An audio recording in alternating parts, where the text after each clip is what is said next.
So here we are in Solin, the most recognizable spot, the island of Our Lady, the Mary's Church that people come to every year, especially on the holiday of the birth of Mary, September the 8th. Today people come here to play, to enjoy the meadow of Our Lady, as we call it, and sometimes we take it for granted. We don't think too much about it. People come here, they enjoy it, but we are not aware of the value of the whole complex here, of the whole location, and of River Jadro flowing by us.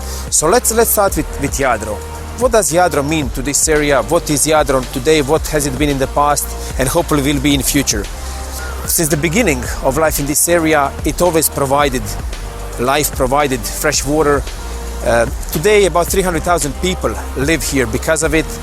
Back in the ancient times, the big Roman settlement called Salona was built because of Jadro.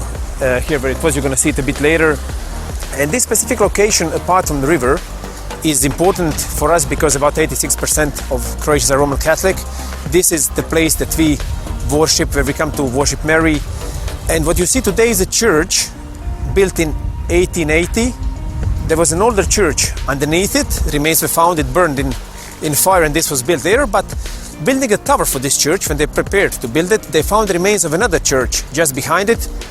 10th century church dedicated to Saint Stephen, which witnesses another great part of Croatian history, time when Solin was a royal city, the place of Croatian kings and queens.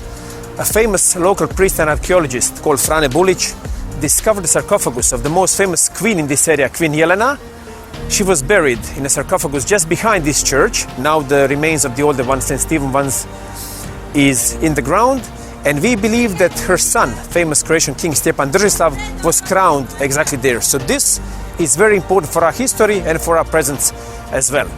When we talk about life, it hasn't begun here with Croatian kings. It began much earlier. They found remains of the Roman settlement here, which makes sense because this is a perfect settlement, fresh water.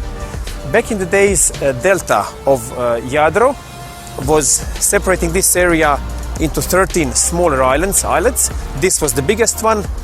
The flow of the river changed over the course of time. What you see here is a fish that also makes Jadro special. Soft-mouthed trout. In Jadro you have actually three big dominant species: eel, soft-mouthed trout, and Californian trout. Californian trout was brought in, so it shouldn't be here, but it was brought in and took over in a way. Because of soft-mouthed trout, which is endemic species, the the upper flow of Jadro is protected as a specific ichthyological reserve since 1984. And I hope in future we will dedicate even more into preserving it, because it's a unique habitat of this specific species.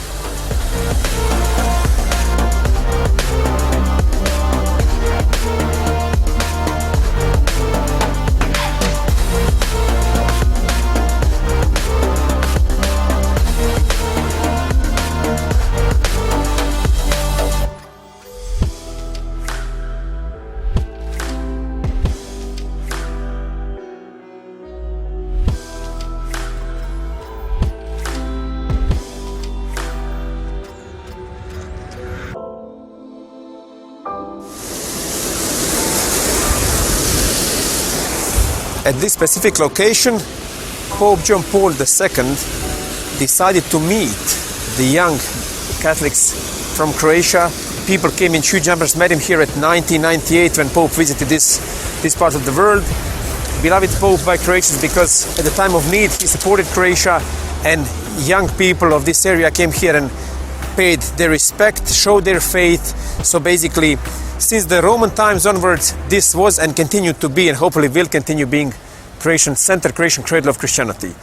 Apart from Mary's Church that I already mentioned, built in 1880, and St. Stephen's one that was next to it in the 10th century, a new basilica, a new church, hopefully eventually basilica, was erected recently, and now Solin is becoming a new center of Christianity. It's growing in population. People coming from Split are settling here, new families, because Split, the town nearby, cannot grow anymore. So Solin is picking up, growing, has about 25,000 people now.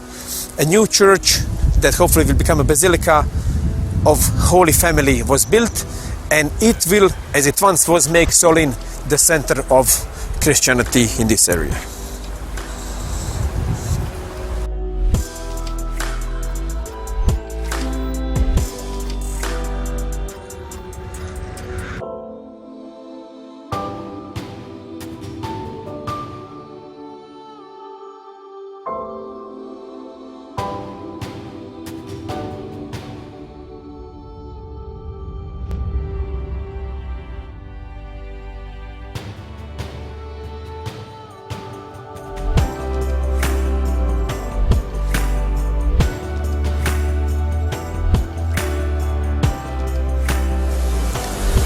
Talking about Gradina, we mainly refer to the period when Croatians fought the Ottomans in this area.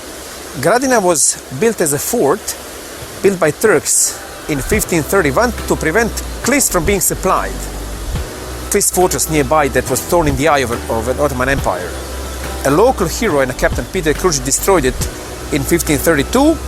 They rebuilt it later at 1537, and a year later, in a big battle, our captain lost his life. After fighting this fort, he was beheaded nearby in the port, and after he lost his life and his head was on a spear presented to the defenders of Klis, they surrendered.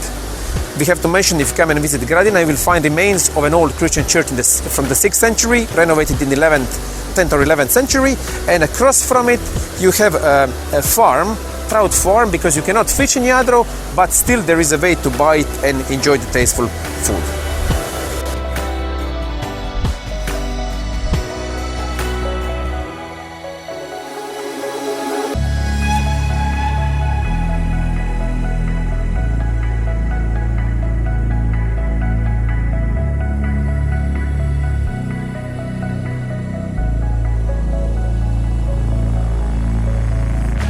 Another importance of Jadro was it provided possibilities for mills to be built. Out of the mills on this river, 4 still remain. The best preserved one is called Gašpina mill, built in 1711 by Luka Kljačković Gašpić. It was recently renovated, and now 2 millstones operate, and you have an ethno collection inside, so people come, kids come, schools come, and they learn about life that happened here back in the days. It's interesting to mention that the daughter of Suleiman the Great, the Turkish leader, the most famous one, the biggest one, Mihrimah, at one point when this was under the Turkish ruling, had control over these mills.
This is the spring of Jadro. It's 33 meters above sea level.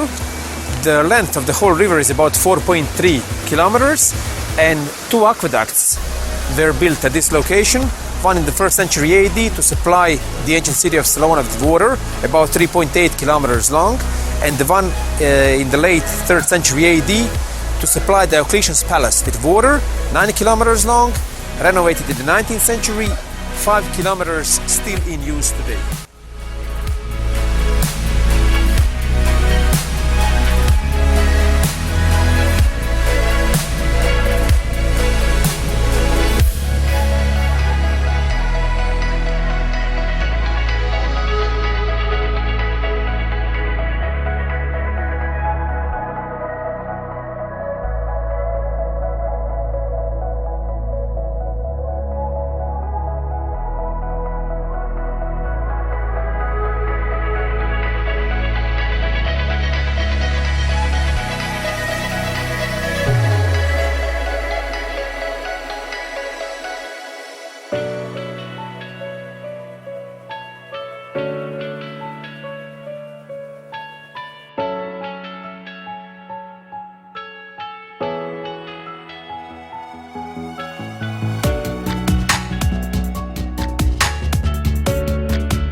Here in Maidan, in 1908, a cement factory has been opened.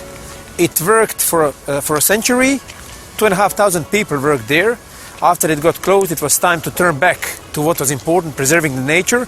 So now the abandoned quarries are finding new functions, and we are finally getting back to what it all started with, the perfect preserved nature.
This fortress is the most important and the biggest fort in this area.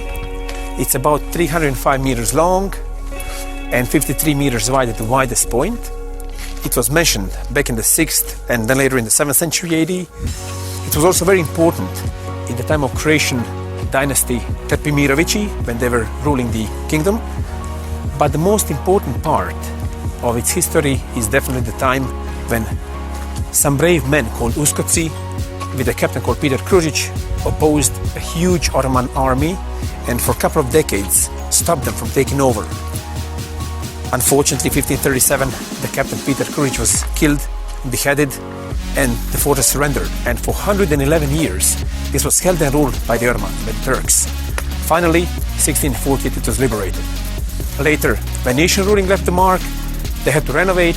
So basically what you see today is mainly things built in the 6th, 17th and 18th century. Then there was Austrian ruling and their additions. Today, the fort is mostly known as a Game of Thrones filming location because in that fictional world of Game of Thrones, seasons 4 and 5 took place here, and Cliff's Fortress was Marine, where Emilia Clarke, or Khaleesi, as we like to call her, those that watch the show, liberated slaves and crucified masters. As she said, she answered injustice with justice. We have to mention several men that still keep the history alive here. They did it when, even before HBO and Game of Thrones, the volunteers from the recent war, Croatian Homeland War, formed a group called Uskoci, Kliški Uskoci, the Uskoks from Klis. They are dressed up as soldiers, they tell the story, they keep the legacy alive, they have an armory here, so they are really the protectors of the legacy and history of this area.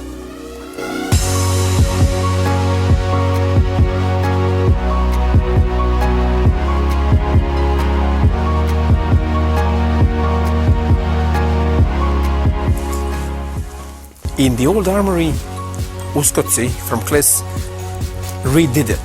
They presented the weaponry, they opened a small museum, so all the visitors can come here and see how they used to fight. There is a story of the fort they're fighting, and you can see and admire their skills, their bravery, and also you can see what they used back in the days to defend this from Turkish invasion.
Salona. Once the capital of the Roman province Dalmatia, the cradle of Croatian Christianity, at its prime had with surroundings about 60,000 people. Today it's a phenomenal archaeological site, yet to be excavated, a big part of it. But what has been done so far is done thanks to few men, of which the most important one would be Frane Bulić, priest/archaeologist. And because of the value of this site and because of the importance, by the way, most of the Christian martyrs were killed and buried here. He wanted to be buried in the same location, so he's buried here in this sarcophagus. It's an ancient one with all the Christian symbols, motifs found in Salona itself, carved on it. It's an optimistic grave, symbolizes Domus Eterna, the eternal home, so it witnesses life after life. It doesn't witness anything negative. And just to put him in some kind of a context, he was born in 1846, died in 1934.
Now we are looking at the episcopal complex.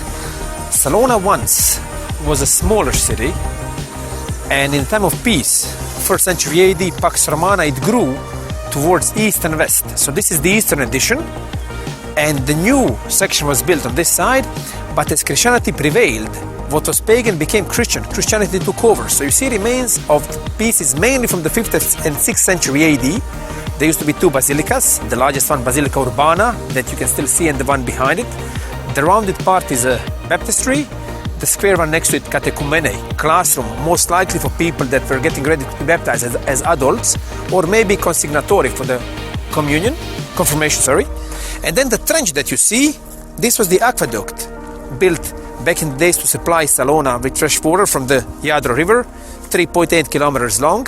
It followed the walls, and then eventually behind the old gates there was a separation point, and it was distributed around. And then far left, you can see the remains of the old bath complex.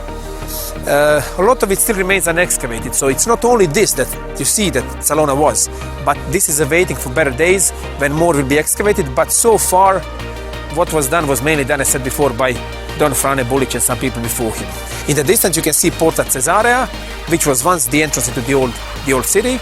Most of the wall that you see, this chunk was done in 2nd century AD, around the year 170.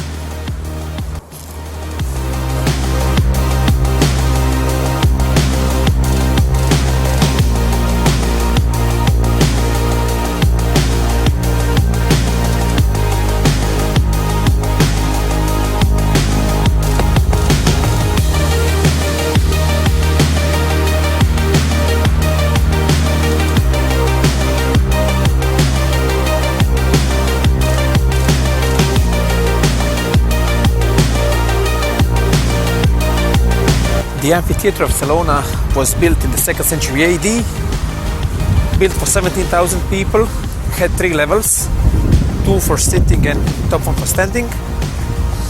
And many Christian martyrs were killed here. The most known and the most significant for us among them was Saint Dominius, a bishop of Salona back in the days, today patron saint of Split, killed here, beheaded at 304 AD. When barbarians took over Salona, they haven't destroyed it to this level. It was destroyed like this in the 17th century when Venetians fought the Ottomans, and they destroyed it for strategic reasons to make sure Turks won't use it as a camp or as a base. So strategically destroyed in the 17th century after it survived barbarian destruction of Salona.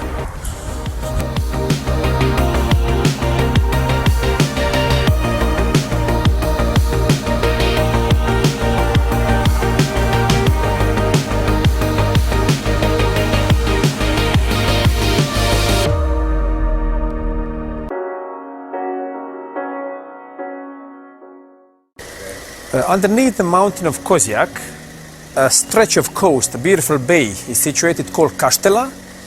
It evolved from castles that noble families from Split and Trogir built. They built it to defend their crops, their harvest, their farmers from all the different bandits, later the Turks. And out of 9 castles that remained, 7 of them became cities, became towns. And Kastela means castles. They are merging together now. Their history is breathtaking. Their wine is phenomenal, because what most people don't know, the most famous sort of wine in the US called Zinfandel originated here. They found that local wine called Crljenak is original Zinfandel. So wine making, olive oil making, amazing history, and of course nearby they filmed even Game of Thrones.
Now we are in Kaštel Gomilica, and one of the most beautiful castles is the one built here, built in the 16th century by the nuns that came from Split, Blessed Arnir Monastery.